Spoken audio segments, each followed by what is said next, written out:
Hey everyone. Today we will present the case of Mrs. Cruz, a 55-year-old woman who was diagnosed with breast cancer.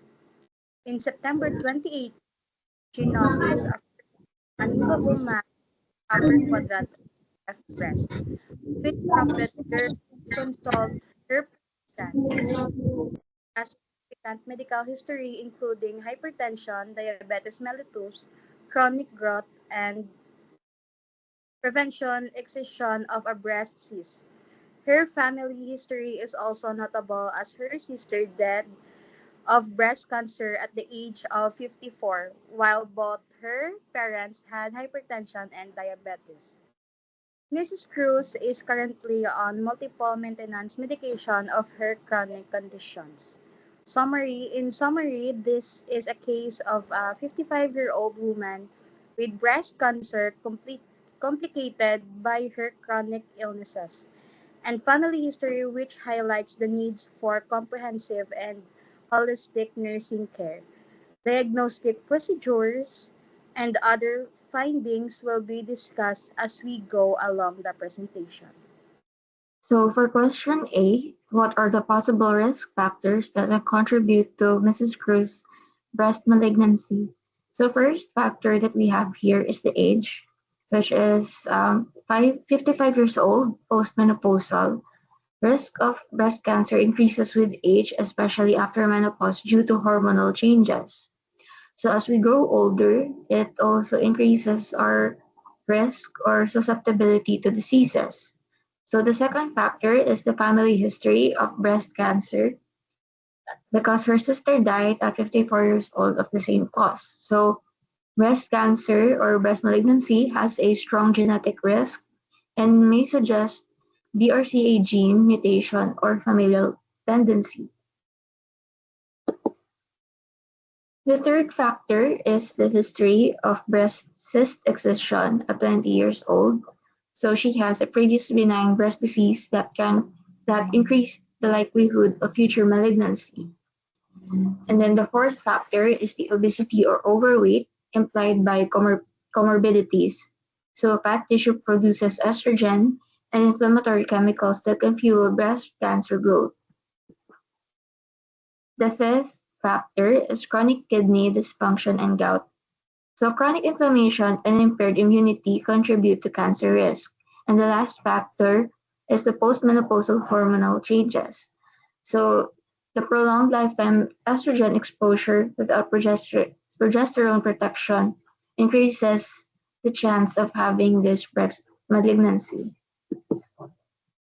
So the other risks and its reason is the history of diabetes mellitus, 12 years and for 12 years, and her HbA1c is 8.9, which is poorly controlled. And the reason is that high blood sugar and insulin resistance promote cancer cell growth and progression. The second risk is the hypertension. Her BP was 150 to 170 over 80 to 90. Part of metabolic syndrome linked with higher breast cancer risk through vascular and hormonal mechanisms. And the third other risk is that hyperlipidemia, which is the increase of triglycerides, which is 167.8 milligrams per deciliter. So dyslipidemia is associated with chronic inflammation, oxidative stress, and carcinogenesis. If Mrs. Cruz is to undergo surgery, which medical problems should be resolved first as part of pre-op preparation for surgery? First, we have poorly controlled diabetes mellitus. HbA1c 8.9% indicates chronic poor glycemic control. Fasting glucose 165 mg per deciliter. This is elevated. Pre-op concern, increased risk of infection, poor wound healing, and cardiovascular complications. So the pre-op action for this is to improve glycemic control through medication adjustment and possibly insulin therapy. Monitor blood glucose regularly. So the second one is Hypertension. History of BP 150, 170 over 80 to 90. So this is uncontrolled hypertension. Free of concern. Increased risk of stroke and myocardial infarction or intraoperative bleeding. So the free of action is optimize hypertensive therapy, closely monitor blood pressure. Electrolyte imbalance or hypokalemia. Potassium 3.0 milliequivalent per deciliter. So this is below normal level. Free of action. Free of concern rather. Rest of arrhythmias and especially under anesthesia. Free of action. Correct potassium levels through this may given through oral or IV supplementation before surgery. Renal impairment. Creatinine 2.98 mg per deciliter. So this is renal dysfunction. Free of concern. Poor drug clearance. Risk of fluid or electrolyte imbalance. So the free of action for renal impairment is to undergo nephrology consult, monitor fluid balance, avoid nephrotoxic drugs. So the fifth one is urinary tract infection.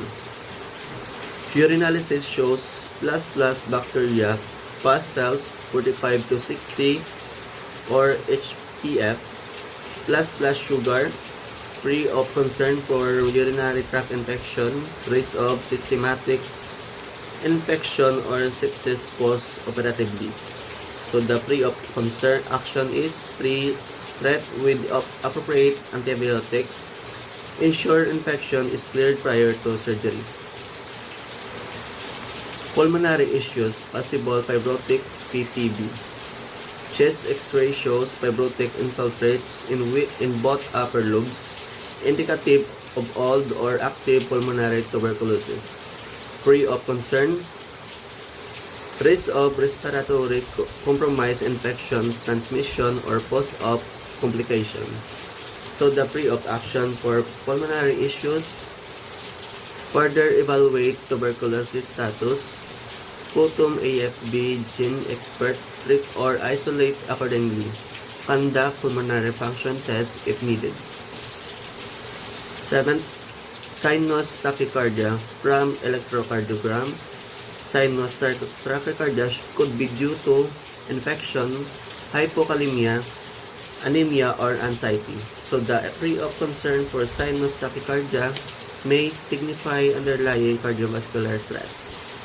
Free of action, identify and treat underlying cause. Example given, correct electrolytes, controlled infection, manage blood pressure. So this was mentioned earlier. Anemia. Hemoglobin 80 gram per liter, 8.0 gram per deciliter, moderately anemia. So the free of concern for anemia is poor oxygen delivery to tissues during and after surgery. Free of action, identify cause, may need blood transfusion or iron therapy prior to surgery. Next. So now let's discussing the rationale of different exams and implications for the results. This includes complete blood count, blood chemistry, urinalysis, chest X-ray, and ECG. So now let's first have a brief introduction about the diagnostic exams. For complete blood count, it determines blood status, oxygen carrying capacity, infection and clotting ability, which are critical before surgery, chemotherapy, and radiotherapy. So CBC evaluates overall blood health, detects anemia, infection, clotting ability, and all critical conditions before surgery and chemotherapy. Second, here we have blood chemistry. So it also evaluates metabolic status, kidney function, and electrolytes, which influence anesthesia safety, drug metabolism, and recovery. So in this test, it also assesses metabolic, renal, and electrolyte status, which influence anesthesia, safety, and drug metabolism, as I said earlier. Third is we have here urinalysis. So urinalysis detects urinary tract infection, glucose control, and renal status. Fourth, we have here chest X-ray.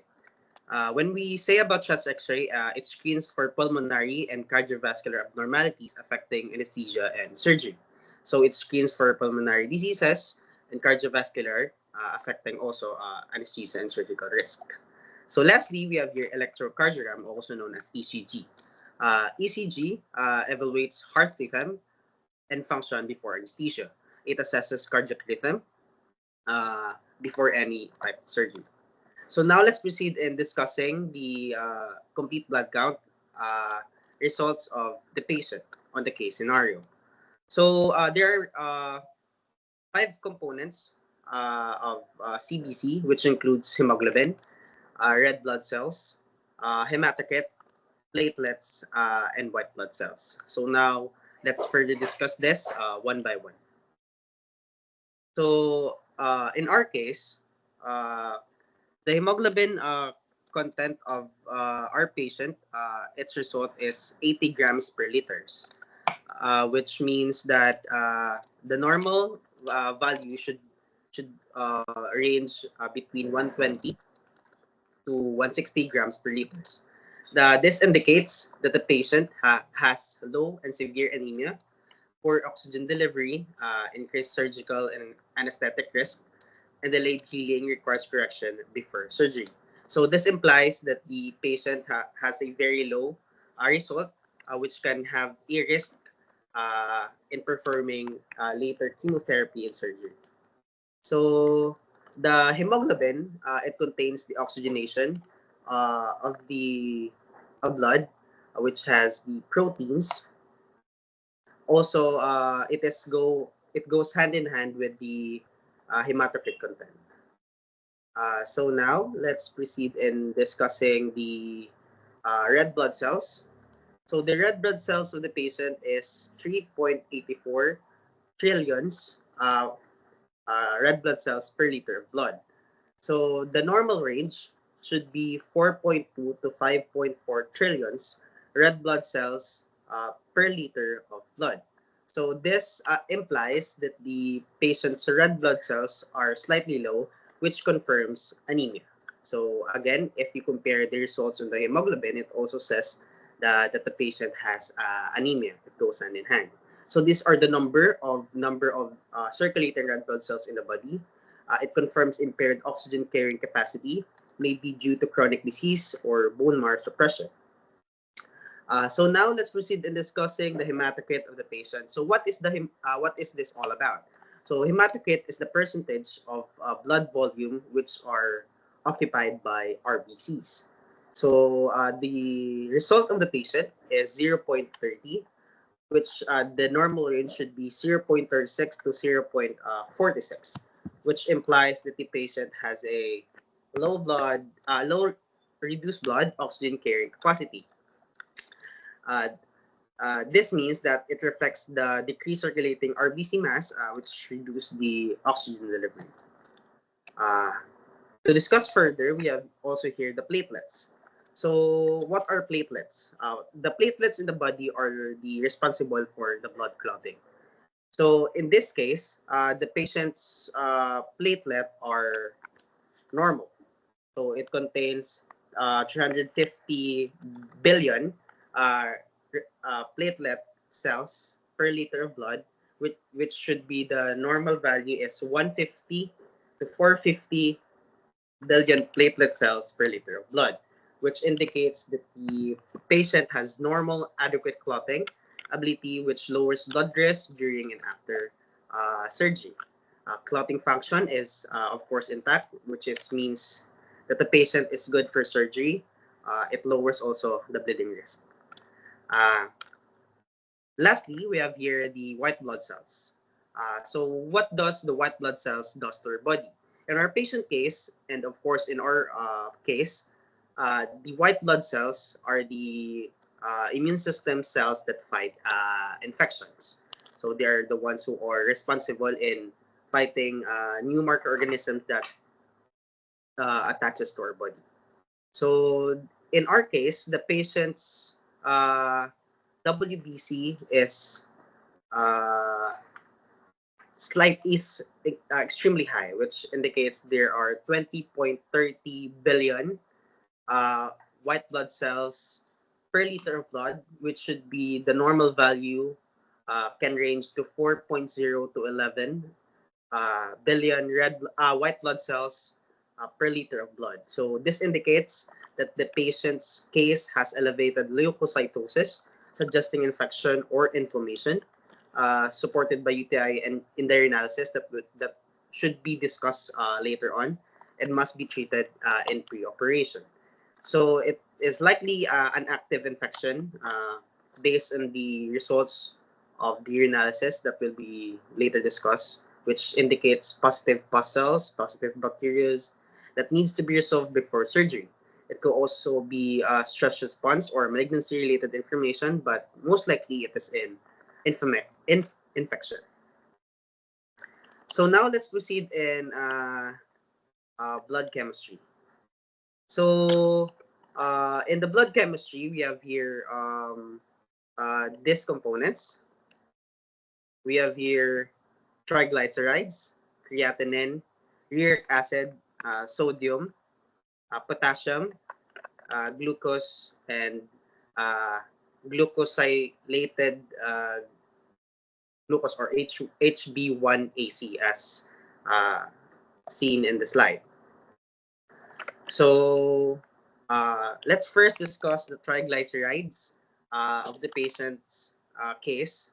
So in the patient's case, the patient has a 167.8 milligrams per deciliter of, triglycerides, uh, which the normal value should be less than 150 milligrams per deciliter of triglycerides. It indicates that the patient has mildly elevated suggested dyslipidemia, long-term severe risk, not but it is not an immediate concern. So what are triglycerides? So triglycerides are the fat in the blood or part of the cholesterol panel. The patient's results are borderline high, which means that it is close to normal, but it is, of course, high. It is not an urgent for surgery. It is not on extremely high risk, but it contributes to long-term cardiovascular and metabolic risk. So now let's proceed in creatinine. So creatinines are the byproduct of muscle metabolism that is cleared by kidneys or a marker or of kidney function. So the patient's result is 2.98 milligrams of creatinine per deciliter, which should be the normal value is 0.6 to 1.2 milligrams per deciliter of creatinine per deciliter. So it indicates that the patient's creatinine is elevated, which results to renal impairment, likely CKD or chronic kidney disease, affects clearance of anesthesia, chemo drugs, and fluid electrolyte balance. So, as I've said earlier, these are the byproducts of muscle metabolism. Uh, it indicates that there are high risks for drug toxicity risk. Fluid electrolyte balance is easily disturbed and needs for nephrology and consult before surgery. The patient's case, the patient's result in creatinine is very high, which implies that the patient has renal impairment. Third is we have here the uric acid. So what does uric acid does to our body? So uric acid are the breakdown products of purines excreted by our kidney. So it goes hand in hand also with the creatinine. So the patient's result is 9.1 milligrams per deciliter of uric acid, which should be the normal value in females, should be 2.4 to 6.0 milligrams per deciliter. Uh, it indicates that the uric acid of the patient is elevated, which indicates hyperuricemia, gout, which increases the risk of kidney issues, and tumor lysis syndrome after chemotherapy. So it is not a direct surgical barrier. However, it can complicate post-op post-op and post-chemo, since it is a tumor lysis syndrome risk and aggravate kidney function. Let's proceed in the sodium. The sodium content of the patient. Uh, so what does it do to our body? It's the main extracellular electrolyte, regulates fluid balance and nerve muscle function. So the sodium content of the patient is 131 mil, milli equivalent per liter. So the normal value should be 135 to 145 milliequivalent per liter. So it suggests that the patient has low sodium content, which indicates hyponatremia. It can cause confusion, seizures, poor healing, and must be corrected by to pre-operation. So let's proceed in discussing the potassium of the patient. So in the potassium of the patient, it also goes hand in hand with the what we call the sodium. So it is also the major intracellular electrolyte, which is essential for heart rhythm and muscle function. So in the potassium of the patient, the result is 3.0 milliequivalent per liter. The normal value should be 3.5 to 5.0 milliequivalent per liter. So it suggests that the patient's case is low, which indicates hypokalemia. It implies that it is dangerous, arrhythmia risk for anesthesia, and urgent correction required. So in here, it is very dangerous for surgery.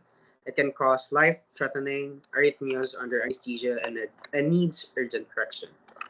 So let's proceed in the glucose of the patient. So the glucose content of the patient is 165 milligrams per deciliter, which the normal FBS or uh, uh, fasting blood result of the patient should be less than 100, and the RBS or the random blood sampling should be less than 140. So what is this all about? So this is the blood sugar level of the patient. Uh, it indicates that the patient's glucose is elevated, as per discussed earlier, that the patient has an history of DM or diabetes mellitus, and it's discussed with the family history. It implies that the combined with glycosylated hemoglobin or the HB1AC shows poorly controlled diabetes. The risk of infection risk delays wound healing, worsens vascular diseases, and needs optimization for before surgery. So lastly, we have here the HB1AC, or also known as the glycosylated hemoglobin. So the HB1AC of the patient, it reflects the average blood glucose over the past 2 to 3 months. So the patient's result is 8.9%, which should be the normal. It should be less than 6.5%. So in the patient results, it indicates poor long-term glucose control. It also increases the preoperative complications, poor recovery, and increased infection risk. So in our case, uh, it's very high surgical risk for infection, also for poor healing and cardiovascular complications. The glucose control needs to be optimized preoperatively.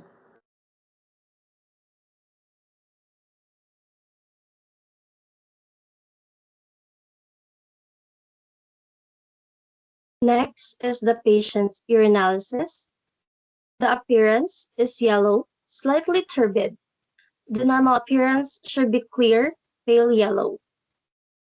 Since it has slightly turbidity, it proposed infection. The pH level is 6.0. The normal value is 4.5 to 8.0, which is normal. The specific gravity is 1.015, and the normal value is 1.005 to 1.030. It shows normal hydration status. Next is the pastels. The patient's pastels result is 45 to 60 high power field or HPF. Then the normal value is 0 to 5 high power field or HPF, which is very high. It indicates urinary tract infection or UTI. Next is the squamous cells. The result is negative, and the normal range is negative or few, which is normal. Then the bacteria is triple positive, which means there is a heavy bacterial infection. While the normal value is negative, the result confirms active UTI, and it must be treated pre-op to avoid sepsis. Then the sugar, the result is double positive, which means there is moderate amount of the glucose in the urine, which means there is glucosuria. Then the normal value is negative. It means it confirms poor diabetes control.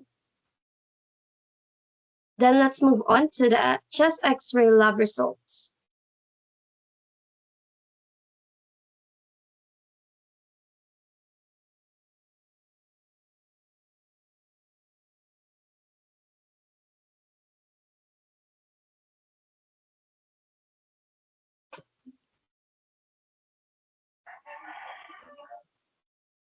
The chest X-ray result of the patient. The first is the lung fields. There are fibrotic infiltrates noted in both upper lobes, consistent with old pulmonary tuberculosis or PTB. This is an abnormal finding, as residual scarring can reduce lung capacity.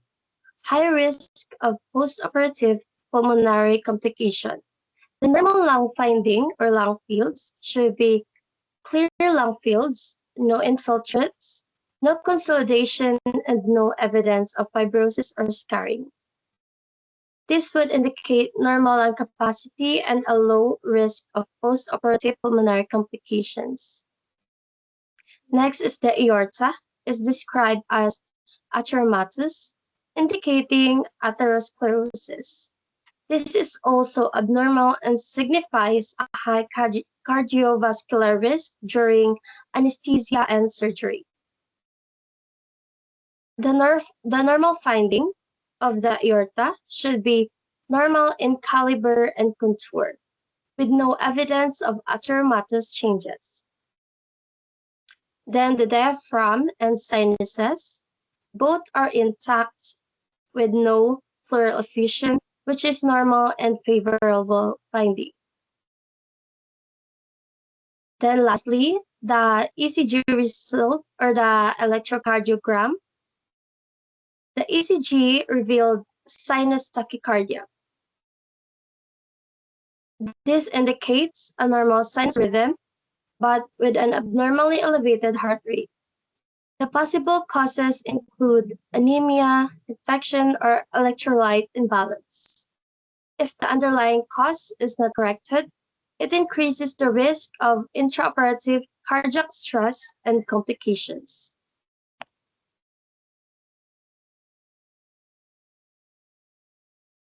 So let's discuss the summary of the diagnostic exams. First things first, we have here the complete blood count. There's a severe anemia, which indicates the hemoglobin is 80, hematocrit of 0.30, high WBC at 20.3, and normal platelets. The WBC indicates that the patient has a infection. So the anemia makes surgery and recovery risk due to poor oxygenation. High WBC suggests infection, which is later confirmed in the urinalysis, which must be resolved before mastectomy or the surgery of the patient that has to be undergone. Normal platelets means clotting is adequate for surgery. Next here, we have here the blood chemistry. So the patient's creatinine is high. 2.98, which indicates kidney impairment. The patient's sodium is low, 131, and the potassium is 3.0, also low. It indicates electrolyte imbalance. Next here we have here the glucose, which is high, 165, and the glycosylated hemoglobin or HB1AC of the patient is 8.9, which indicates uncontrolled diabetes. Next here we have the uric acid, which is high, 9.11, which indicates gap risk, tumor lysis risk during chemo. The triglyceride is mildly high or moderately high, 167.8, which indicates metabolic risk. Next here, we have the blood chemistry's indication. These abnormalities increase surgical risk, delay wound healing, and affect chemotherapy uh, drug clearance. It is in optimizing kidney function, electrolytes, and diabetes control is crucial before any treatment. Next here, we have here the urinalysis. The urinalysis is turbid urine, pustules 45 to 60, severely bacteria, which indicates urinary tract infection. Sugar is also high, which indicates uncontrolled diabetes. There's an ongoing or active UTI or urinary tract infection, must be treated before surgery to prevent sepsis. Glucosuria reflects poor diabetes control, reinforcing the need for glucose management. Next, we have here the chest X-ray.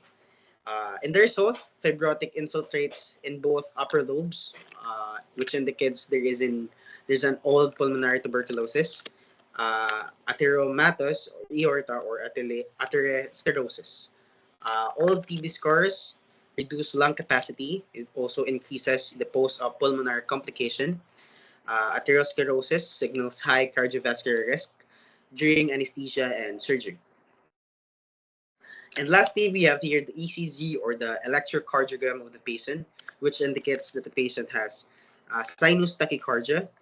It is likely secondary to anemia, which indicates that the patient has to pump more blood to compensate with the blood volume or the oxygenation of the patient due to decreased RBC and complete hematocrit content of the patient.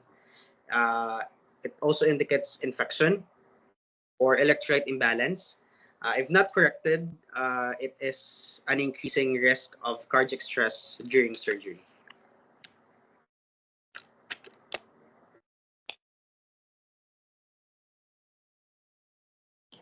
For the rationale of surgery and possible post-op complication.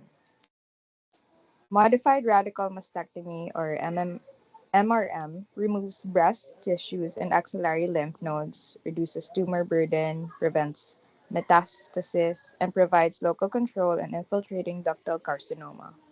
Its primary objective of surgery is to remove the malignant breast mass and prevent further spread of cancer, given the presence of a firm non-movable mass combined with a positive family history. Sister with breast carcinoma, there is a strong clinical suspicion for breast cancer. Surgical intervention is often the first step in management to achieve both diagnostic and therapeutic goals.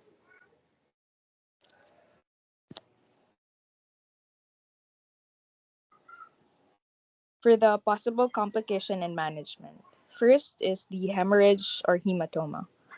For the possible management, monitor vital signs frequently, look for decreased BP and increased heart rate as a sign of internal bleeding. Second is to inspect surgical site and drains for excessive bleeding or rapidly filling drains. Third is to maintain pressure, dressing, and reinforce as ordered. Fourth is to keep the patient in a semi-Fowler's position to decrease venous congestions. Lastly is to notify the surgeon promptly if bleeding exceeds in expected amounts.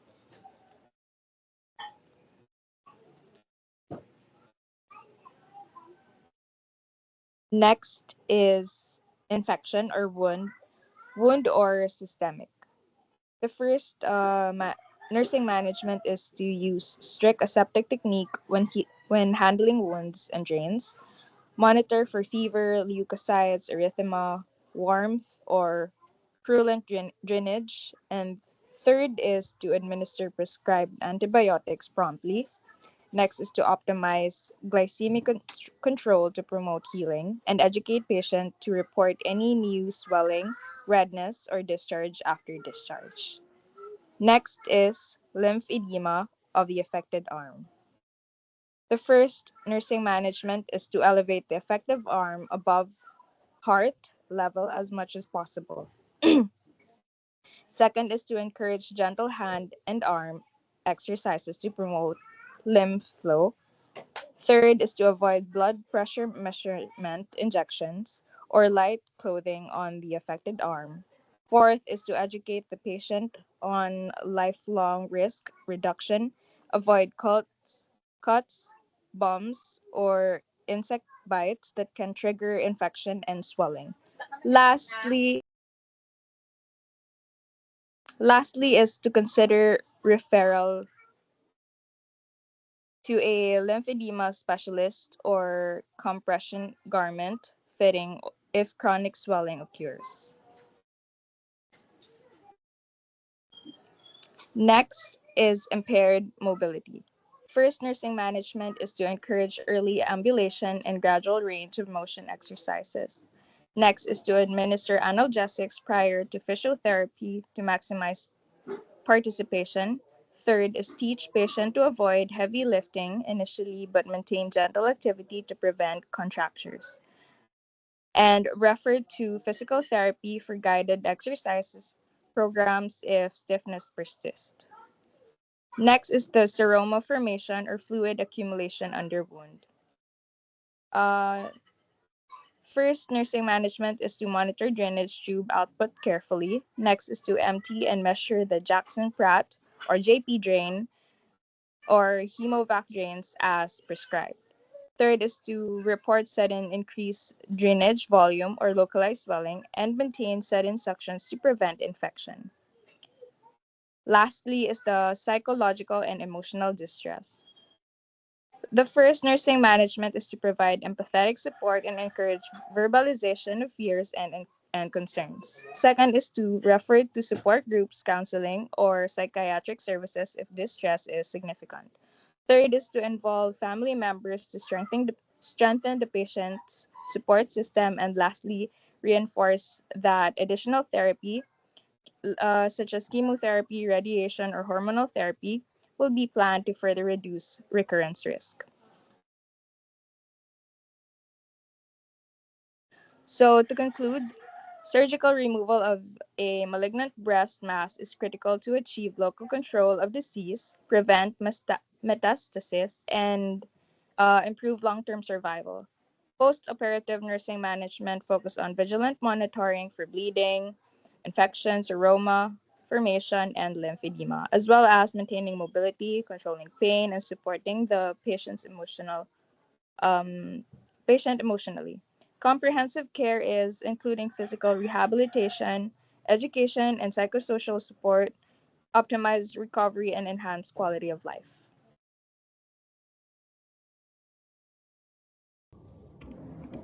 So for letter E, having undergone chemo or radiotherapies, the nurse knows that the side effects can occur with these therapy since these affect both abnormal and normal cells. So the main reason why fatigue is very common is because of the low adenosine triphosphate, which is the main source of energy and also the storage for cellular level.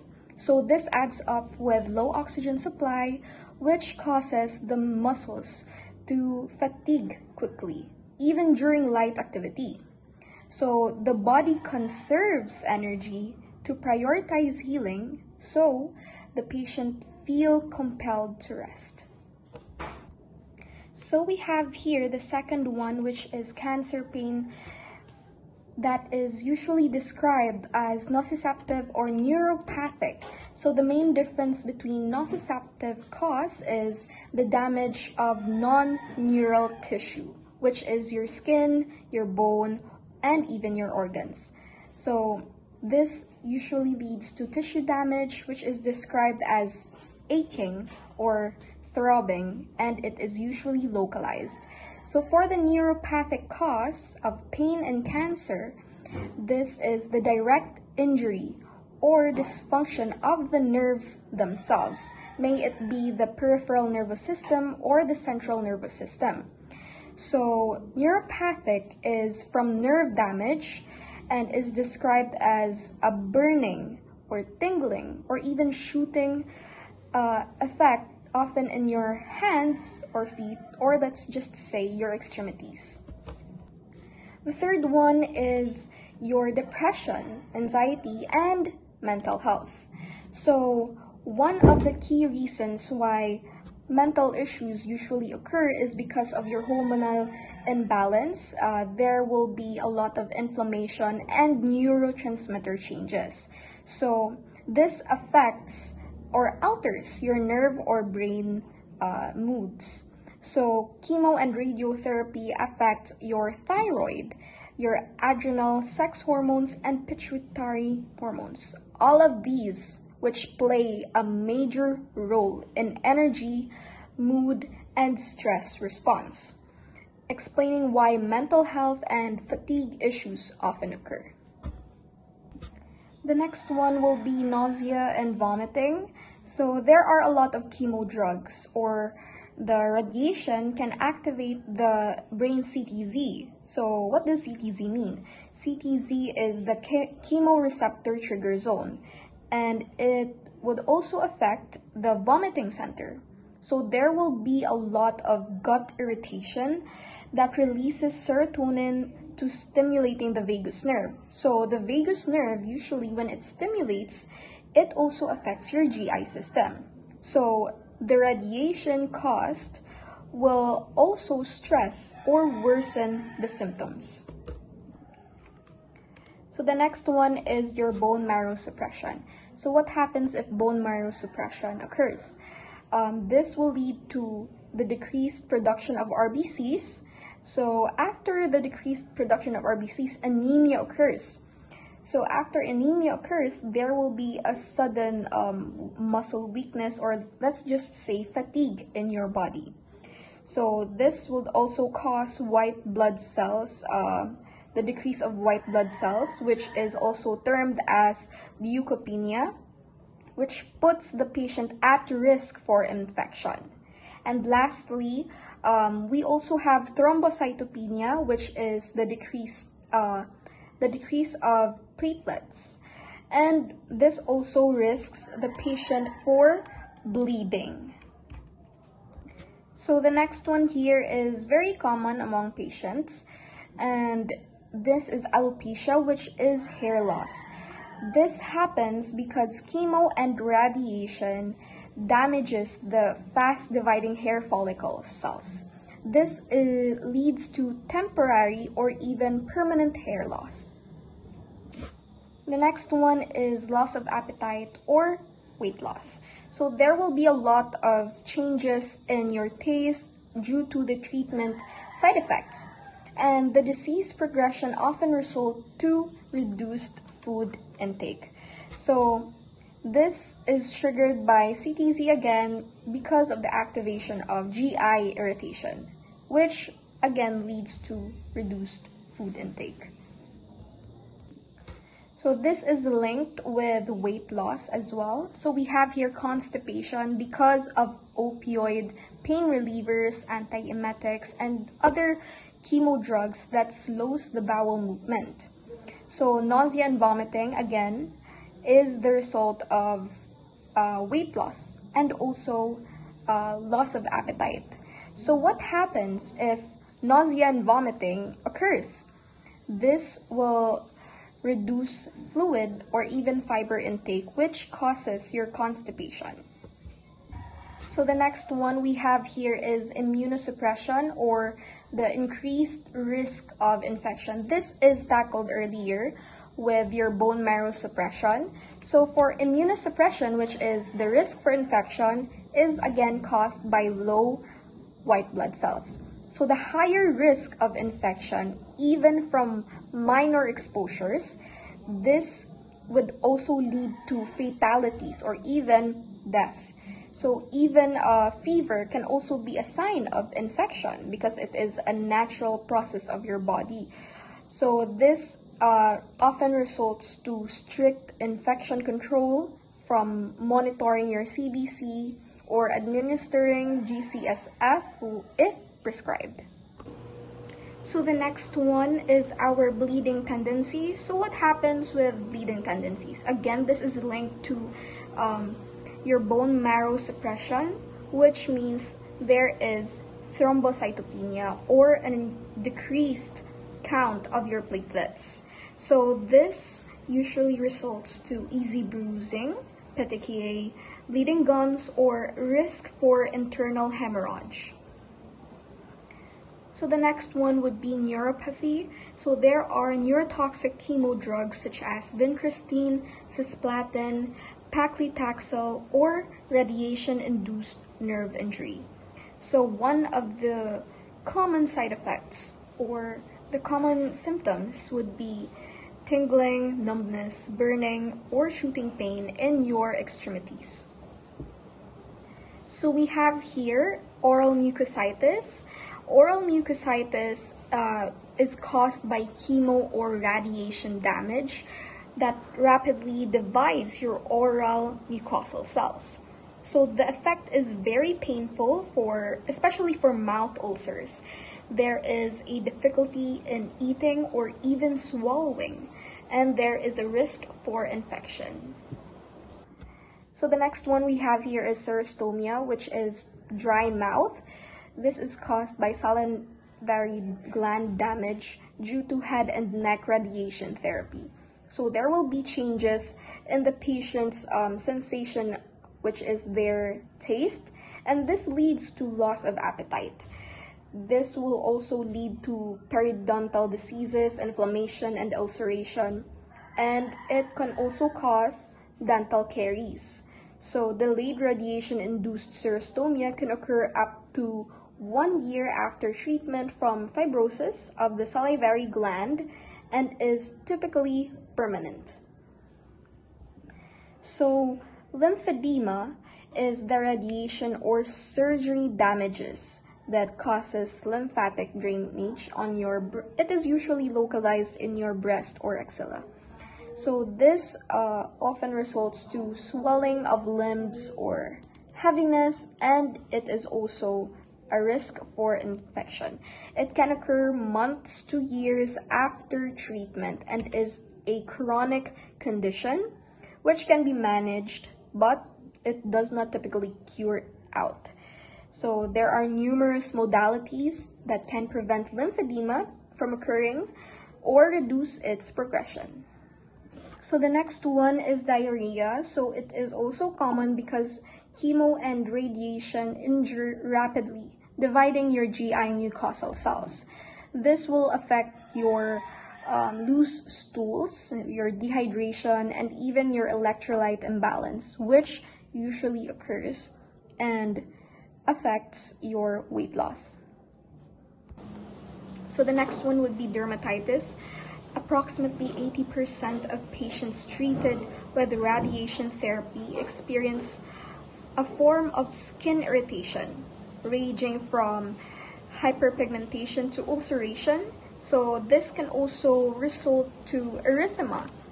And your dermatitis damages skin cells and treatment field. So one of the common signs and symptoms would be redness, dryness, peeling of the skin, ulceration, and pain.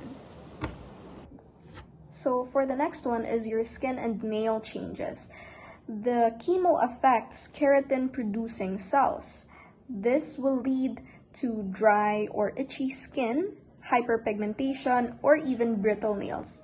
there will also be signs of nail ridges. So we have here your reproductive effects or infertility. So these are chemo damages, especially located at your ovaries or testes from pelvic radiation. It affects mostly some of your reproductive organs, which causes them to dysfunction.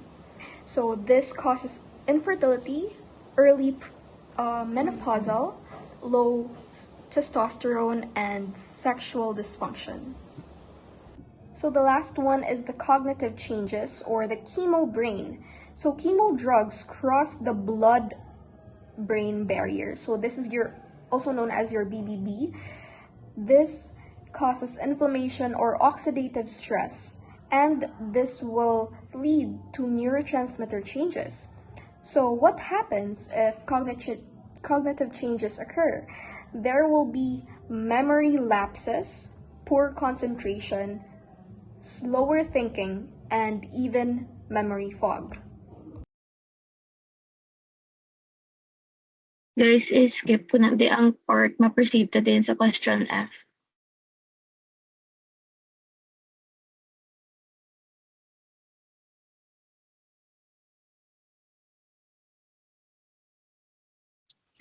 So let's proceed to question F. So what are the side effects that the nurse should focus on her health teachings whenever the nurse is taking care of a patient with cancer?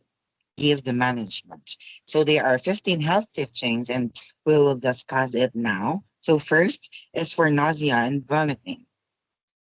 We teach our patient to take their antiemetics as a prescribed and eat small frequent meals and avoid greasy, spicy foods. Greasy or spicy foods because sometimes patients with cancer have a limitation in food intake. Next is fatigue. We encourage our patients to have a rest periods, balance nutritions, light exercises as tolerated, and prioritizing activities. Sometimes causing fatigue to our cancer patient is not actively having activities in everyday lives, and we need to encourage them to have a balance of nutrition because as I said, there are limitations when there are limitations in their food intake. Next is the bone marrow suppressions or anemia, leukopenia, and thrombocytopenia. So we need to teach our patient with cancer and an infection prevention, like our hand hygiene and avoiding crowds, bleeding and precautions, and monitoring for signs of fatigue and pallor.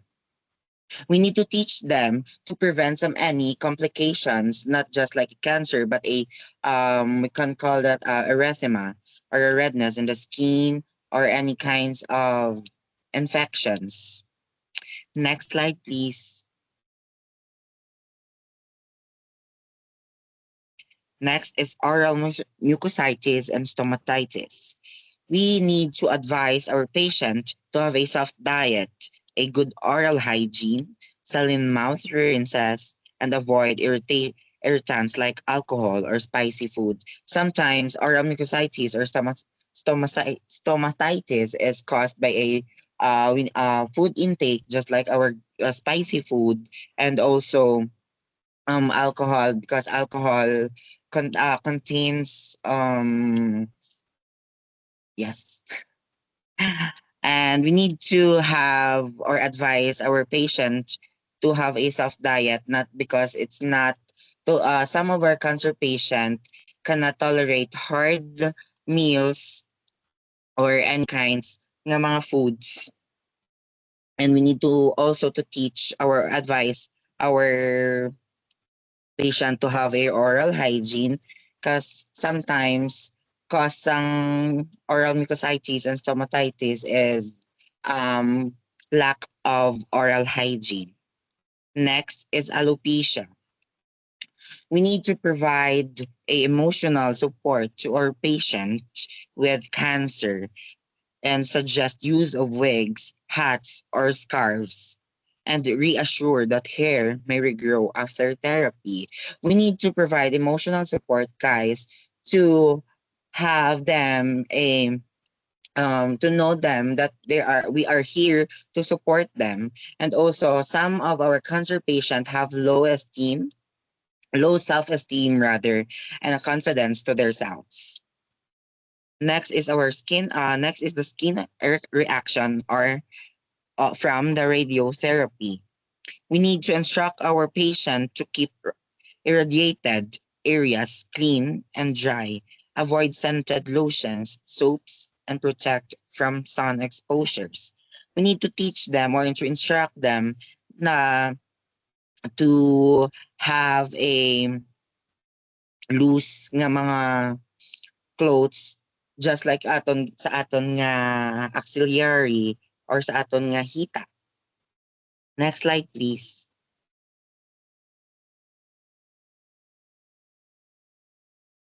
Next is loss of appetite or weight loss. We need to encourage our patient to have a high protein, high calorie diet and involve a dietitian and allow favorite foods when possible. We need to encourage them to have a protein because sometimes patient having a loss of appetite due to their illness. And we also need to involve a dietitian and kay para at least they know how or they know kung anong gusto nila kaunon. Next is to favorite foods nila. We need to ask them what is their favorite foods because sometimes ang favorite foods some cancer patient we didn't know like pork, chicken, oily foods. Then we need to cancel it. We need to cancel then or change their favorite foods to healthy foods.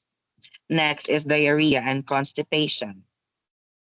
We need to promote fluid intake or we need to instruct or encourage our patient to take fluid intake, high fiber diet, and low residue diet for diarrhea. We need for high fiber diet for our constipation.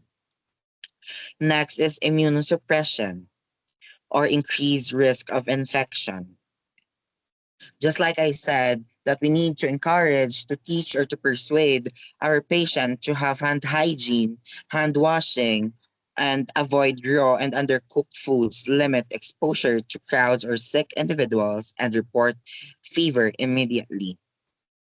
We encourage them to, just like may ara kita dietitian, to know kung anong foods lang ang ara nga i-give nila because raw foods or undercooked foods is risk for infection because raw foods or undercooked foods are more like to have a bacteria and cause infections.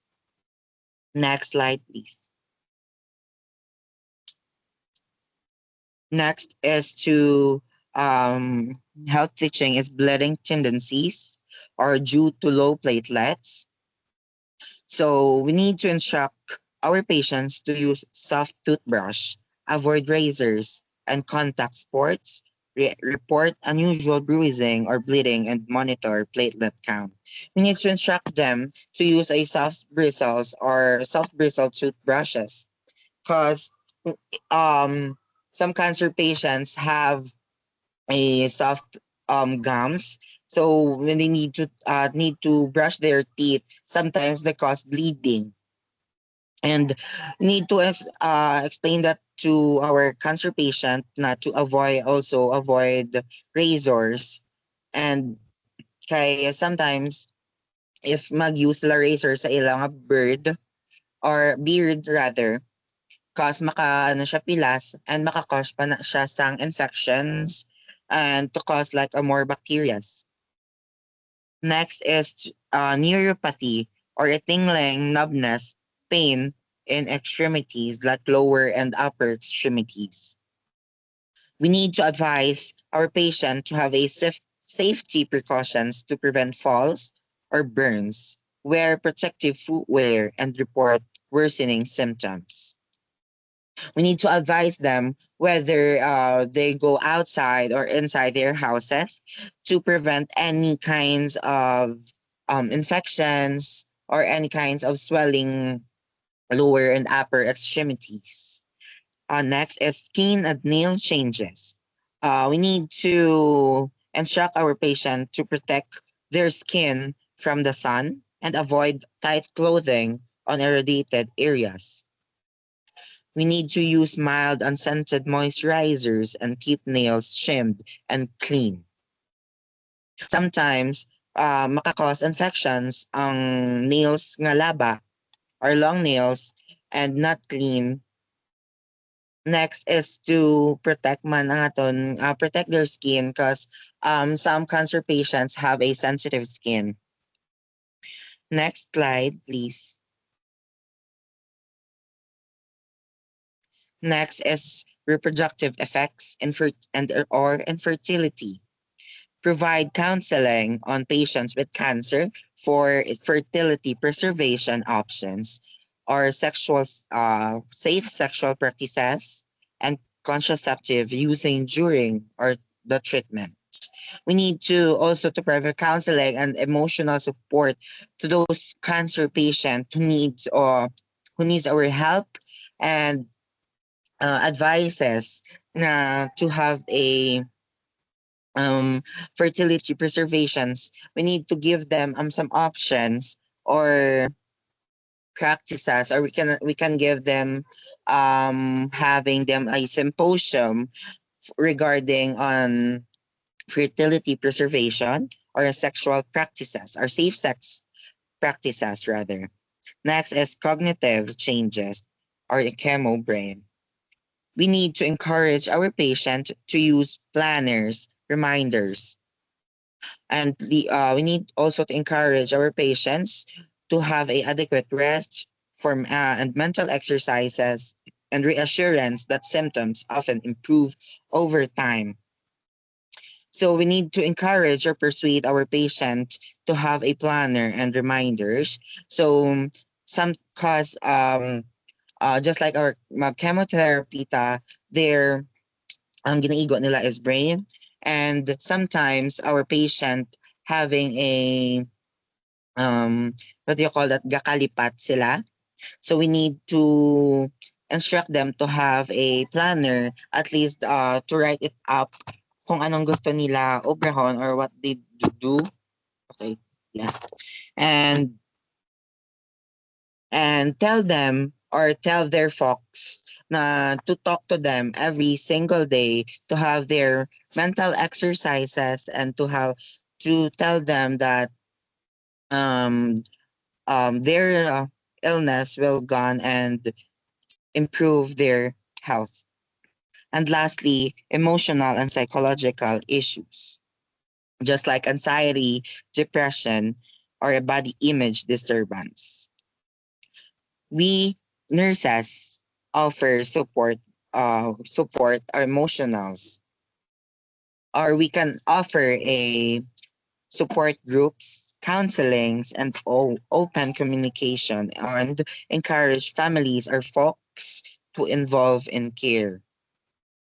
Um, in this way, guys, we because some patients or cancer patients having low self-esteem with no confidence and having a depression because of their illness, we need to support them or tell their folks that or we need to cheer them up so that they can have a confidence to themselves that they kaya nila na mangin okay sila and kaya nila um to fight their illnesses. Okay, next slide. And here are the management summary. Provide symptom management like antiemetics, analgesics, oral care. Educate about lifestyle modifications and infection prevention. offer emotional and psychosocial support, encourage adherence to treatment and follow-up checkups, monitor blood counts and vital signs regularly, educate the patient and family on preventive strategies and some symptom recognition. Also provide referrals to dietitian, psychologists, and support groups as needed. And lastly, to promote holistic care addressing both physical and emotional care or emotional strength.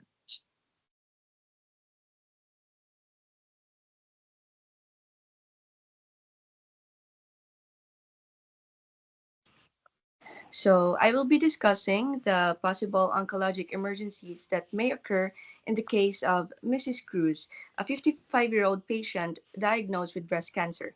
So, oncologic emergencies are potentially life threatening complications that arise either from the cancer itself or its treatment. So, early recognition and management are very important to improve survival and patient outcomes. In this case, there are five emergencies to highlight: the disseminated intravascular coagulation, or the DIC, hypercalcemia, cardiac tamponade, spinal cord compression, and the syndrome of inappropriate antidiuretic hormone secretion, or the SIAD. So, first is the disseminated intravascular coagulation. So, this condition is an abnormal activation of the clotting system, which can result in both excessive clotting and bleeding. In Mrs. Cruz's case, she is at risk due to her infiltrating ductal carcinoma and her active urinary tract infection, as shown in her urinalysis. So the signs and symptoms may include unexplained bleeding and bruising and signs of infection. For the management, the main priority is to treat the underlying UTI through an IV antibiotics and strict aseptic techniques. Supportive therapy such as fluid and electrolyte replacement, blood transfusion, and anticoagulant drugs may also be required. So, nursing priorities include close monitoring of laboratory values, vital signs, IV sites, and watching for both bleeding and clotting manifestations. Next is, next slide, please. Next is hypercalcemia, which often occurs in cancers that metastasize to the bone. This leads to the release of calcium into the bloodstream. Common symptoms include nausea, vomiting, constipation, abdominal pain, polyuria, polydipsia, muscle weakness, confusion, lethargy, and in severe cases, cardiac arrhythmias and coma.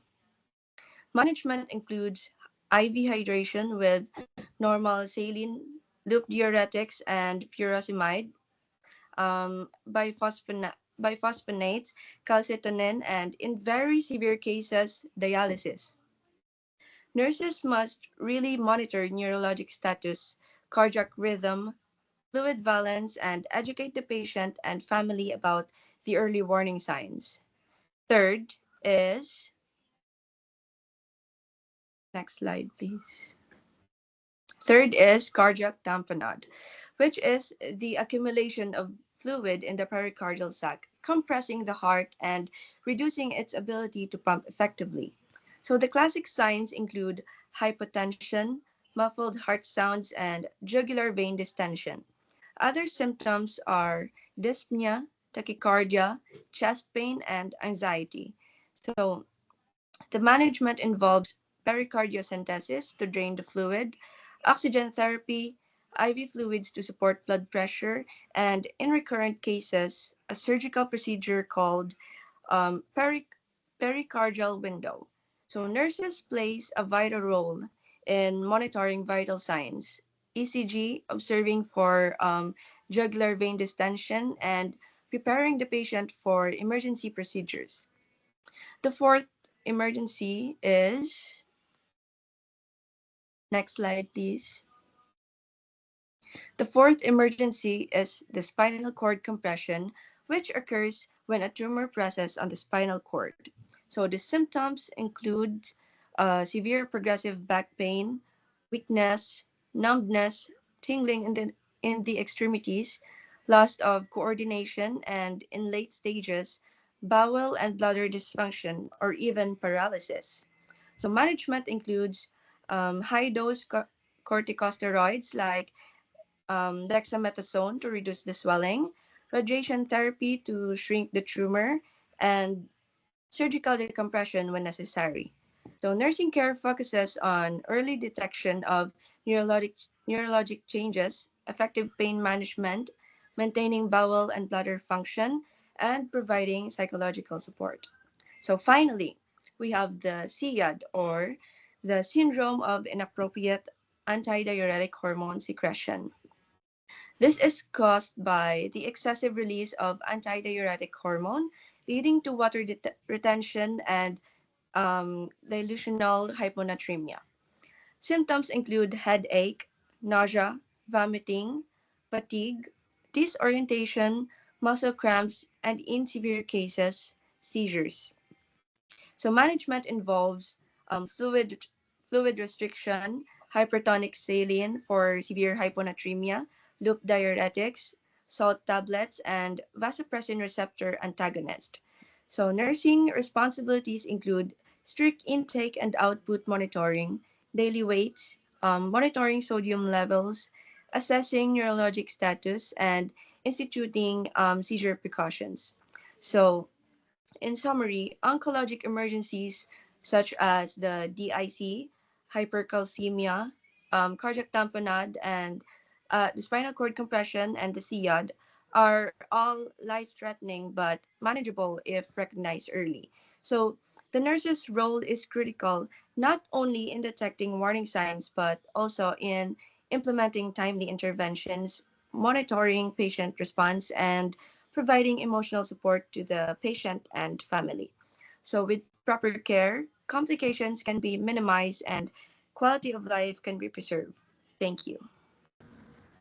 So now let's move on to the nursing diagnosis of the patient. So we have the first is infection related to invasion of pathogenic organisms as evidenced by elevated WBC count, 20 to 30 billion per liter, and positive urinalysis results. And for the objective data, so client appear weak and pale urinalysis test result yellow slightly turbid with a 6.0 pH specific gravity of 1.15 pascals and 45 to 60 HPF, negative squamous cells, and positive bacteria. Um, Blood pressure range 150 to 170 over 80 to 90, and the ECG results sinus tachycardia.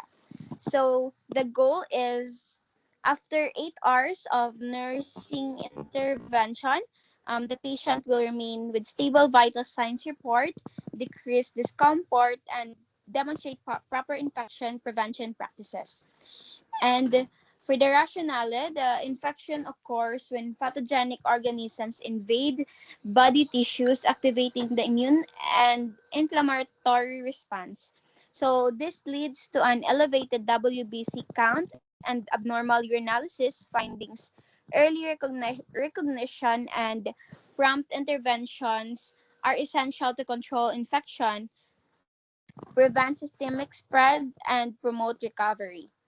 And for the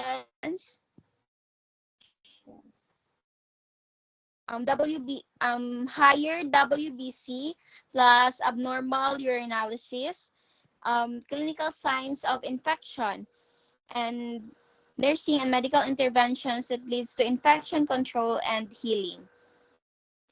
And for the nursing intervention, for the independent, first is assess vital signs and monitor urine characteristics, encourage adequate fluid intake, and promote proper perineal hygiene, and encourage a regular voiding, educate client on infection prevention measures. And for the dependent, administered prescribed medication and antibiotics as ordered.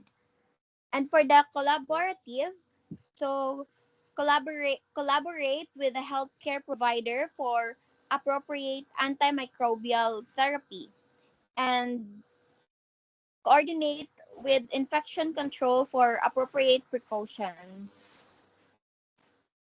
So, and for the evaluation, so goal met. After 8 hours of nursing intervention, the client remained with stable vital signs throughout the course of care.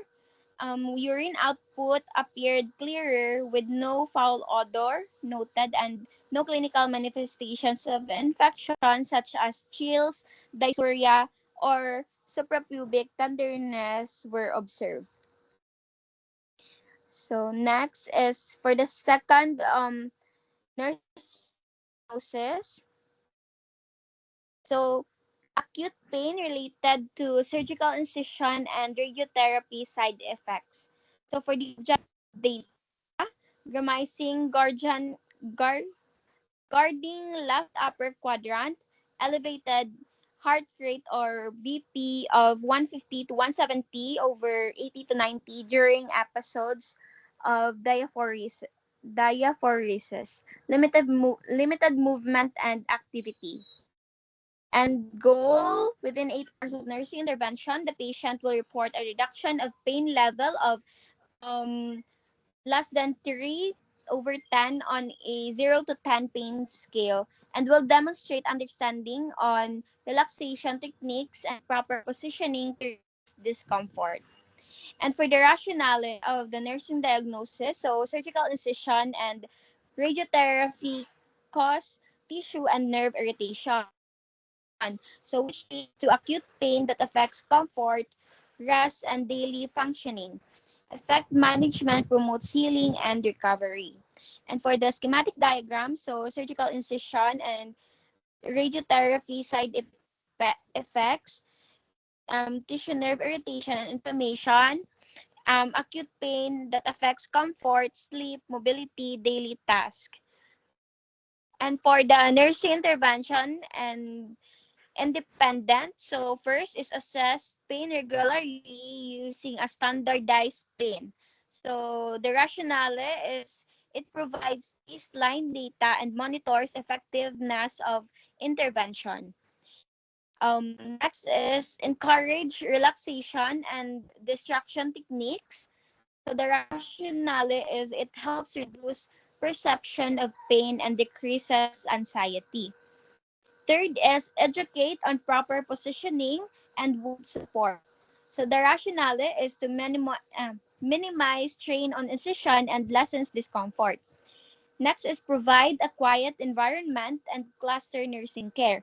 So this promotes rest and prevents unnecessary pain triggers. And next is assessed with mobility and activate of daily living. So this prevents over exertion and reduces pain caused by movements. So for dependent, um, first is administered prescribed analgesics. This is to provide pharmacologic pain relief and improvements comfort. Next is apply physician ordered topical agents or dressings. So this reduces local irritation and promotes tissue healing. Third is implement, prescribe, and cold or heat therapy. So helps decrease pain, swelling, and inflammation. Fourth is administered sedatives or anxiolytics as ordered. So this relieves anxiety, promotes rest, and enhance pain control. Five is collaborate with physicians order pain management adjustments. So this ensures optimal and individualized pain control plan. So for collaborative, collaborate with the physician to administer prescribed analgesics. So surgical pain and radiotherapy side effects, example is mucositis, or skin irritation may require tailored pain management. And next is work with the pharmacist to evaluate and adjust pain medications as needed. So Pharmacists can help assess drug interactions, adjust doses, and recommend alternative options if the patient experiences side effects or inadequate pain relief. So for the evaluation, goal met after 8 hours of nursing intervention, the patient verbalized a reduction of pain level of less than 3/10 on a 0 out of 10 pain scale. So, and was able to demonstrate understanding on relaxation techniques and proper positioning to reduce discomfort. Next, for the third nursing diagnosis,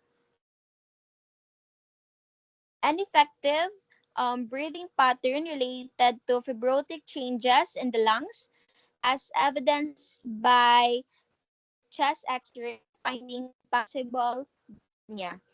So for the objective data, chest X-ray fibrotic infiltrates both upper lobes, sinus tachycardia, and dyspnea.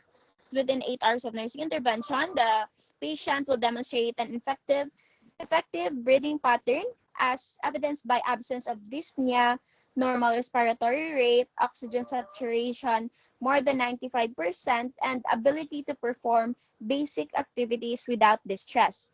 So for the rationale, so fibrotic changes from pulmonary, um, decreased lungs compliance and impaired gas exchange, leading to dyspnea and ineffective breathing patterns. So, nursing interventions aims to promote optimal ventilation, prevent hypoxemia, and teach the patient effective breathing strategies. So, for schematic diagram, fibrotic PTB changes in lungs that will decrease lung compliance and impaired gas exchange, and that will cause dyspnea, ineffective breathing pattern, hypoxemia, and respiratory distress. So for nursing interventions, positioning breathing exercises, monitoring oxygen therapy if prescribed, and improve ventilation relief of dyspnea, adequate oxygenation.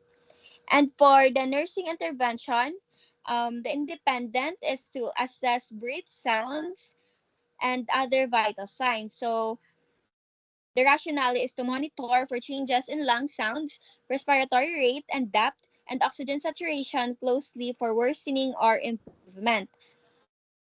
Next is position the patient in semi-Fowler or high Fowler. So this is the proper positioning can improve oxygenation. Teach the patient pursed leaf breathing. So this technique keeps the airway in the lungs open longer, preventing carbon dioxide trapping. So for the dependent, administered supplemental oxygenation as prescribed. So this oxygen therapy corrects hypoxemia and decreases the work of breathing, while continuous monitoring ensures adequate oxygen delivery without the risk of oxygen toxicity. Um, Next is administered prescribed bronchodilators, corticosteroids, and mucolytics as ordered. So these medications help dilate airways, reduce inflammation, and decrease mucus plugging, which in turn improve airflow and oxygenation. And third is coordinate with respiratory therapy for chest um, physiotherapy, deep breathing, and incentive spirometry. So these measures promote lung expansion, mobilize secretion, and improve ventilation perfusions, matching thereby reducing ineffective breathing patterns. And for the collaborative, work with respiratory therapy for oxygen therapy and breathing exercises. So oxygen may be needed if saturation levels drop, and respiratory therapies assist in implementing airway clearances and techniques and breathing strategies to improve ventilation. Next is coordinate with the pulmonary specialist for further evaluation and or longer term of lung function management. So these fibrotic changes may indicate chronic lung impairment. A pulmonologist may recommend imaging lung function test. So for the evaluation, goal met. After 8 hours of nursing intervention, the patient demonstrated an effective breathing pattern as evidenced by absence of dyspnea, normal respiration, oxygen saturation more than 95%, and ability to perform basic activities without distress. So that's all.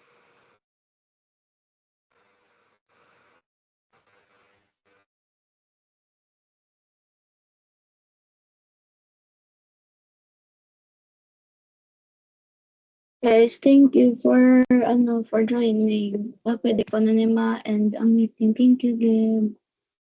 Thank you, Lamat. Thank you, Anna.